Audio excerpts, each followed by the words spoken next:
ताम माशाचं कालवण तयार करणार आहे आणि ही ताम मासा मोठा असल्यामुळे हे कालवण सुद्धा चविष्ट होतं आणि ह्याच्यामध्ये जास्त मसाल्यांचा वगैरे मी वापर करणार नाही, तरी याला चव अगदी अप्रतिम लागते।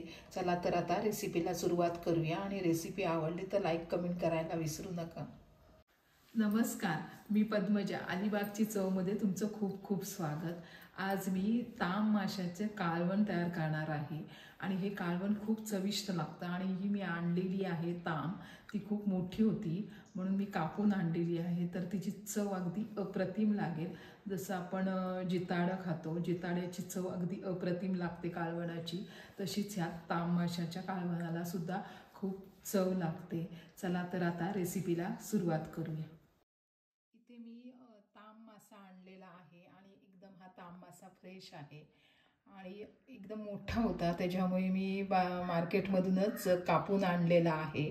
छोटीसुद्धा ताम असते, पण हा एकदम मोठा ताम मासा होता। ह्याची खवलच किती मोठी मोठी आहे, त्याच्यावरून तुमच्या लक्षात येईल किती मोठा असेल तो। आणि ह्याला खवलं आहेत, आता ह्या तुकड्या केल्यात त्यांना, तर ती खवलं काढून स्वच्छ धुवून घेणार आहे। ताम माशाची मच्छी आहे ती स्वच्छ धुवून झालेली आहे आणि तुमच्या लक्षात येईल किती फ्रेश आहे ती एकदम मच्छी ती। आणि ह्याला थोडी खवलं असतात, कापून आणतो तेव्हा तर ती जरा खवलं काढून घ्यायची असतात, खवलं थोडी मोठी असतात त्याच्यामुळे निघतात सहज। आता ही मच्छी आहे ती स्वच्छ धुवून घेतलेली आहे मी। आता पहिल्यांदा मी इथे हळद लावणार आहे मच्छीला आणि इथे थोडी कोथिंबीर घेतलेली आहे, थोडंसं आलं, लसणाच्या पाकळ्या आणि एक हिरवी मिरची, ह्याची बारीक पेस्ट करून घेणार आहे पहिल्यांदा। आता इथे मी अर्धा चमचा हळद घालून घेणार आहे, ही आलं कोथिंबीरची जी पेस्ट केलेली आहे ती घालून घेणार आहे।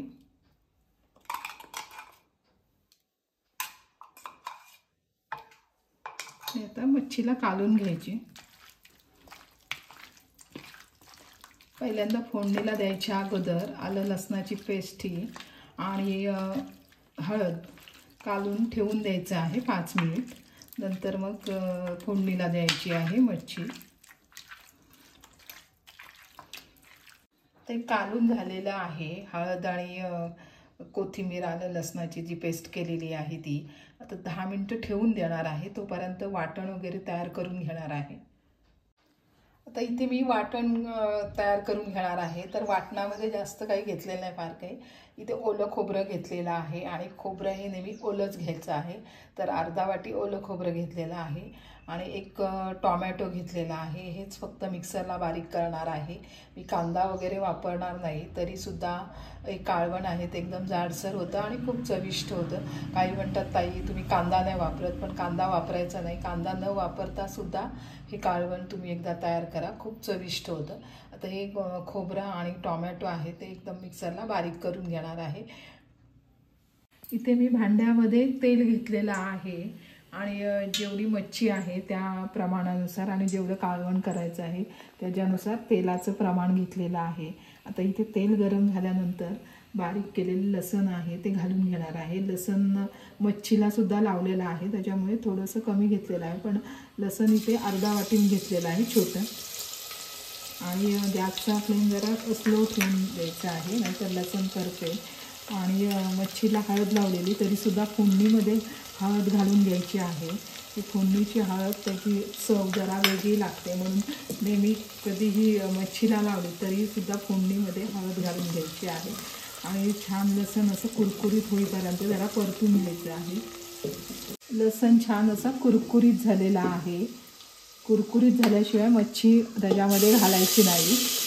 कधीही फोडणीला देताना लसूण कुरकुरीतच करायचं आहे, गॅसचा फ्लेम स्लो केलेला आहे।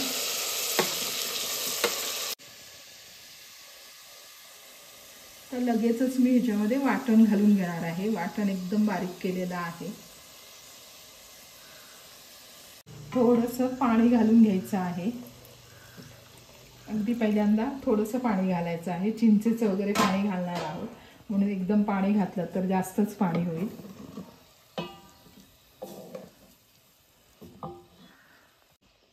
इथे 1 चमच घरगुती मसाला एक मोठा चमचा घेतलेला आहे आणि अर्धा चमचा मी मिरची पावडर घालणार आहे।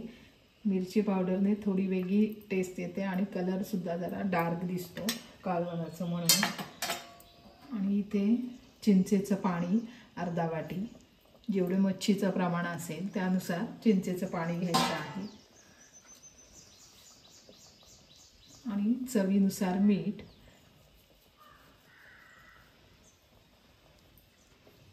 आणि थोडंसं अगदी पाणी घालून घेणार आहे मी। आणि गॅसचा फ्लेम फास्ट करायचा आहे।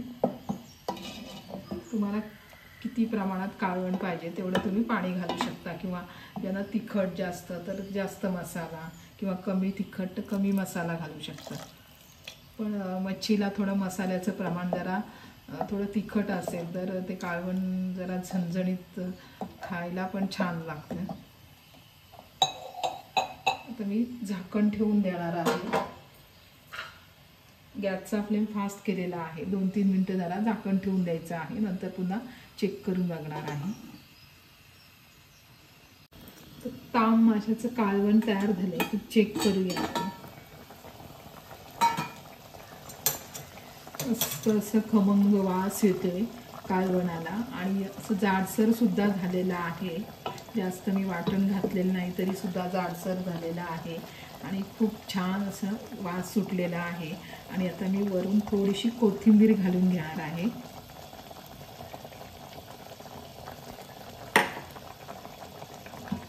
आणि आता हे कालवण आहे ते तयार झालेलं आहे ताम माशाचं। ह्या कालवणाला आपण जिताड्याचं कालवण करतो त्याची तशी टेस्ट लागते। शिवाय आपण घोळ मासा आणतो त्याची सुद्धा टेस्ट अशी लागते। असं खूप चविष्ट असं हे कालवण तयार झालेलं आहे। आता मी गॅस बंद करून घेणार आहे।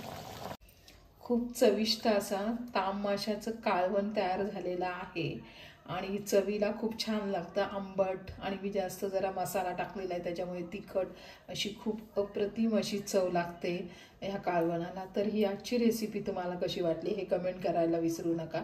आणि सगळ्यात महत्त्वाचं म्हणजे चॅनलवर नवीन असाल तर नक्की चॅनलला सबस्क्राईब करा, त्याच्यामुळे मला अशाच नवनवीन वेगवेगळ्या रेसिपी करण्याची प्रेरणा मिळेल। धन्यवाद।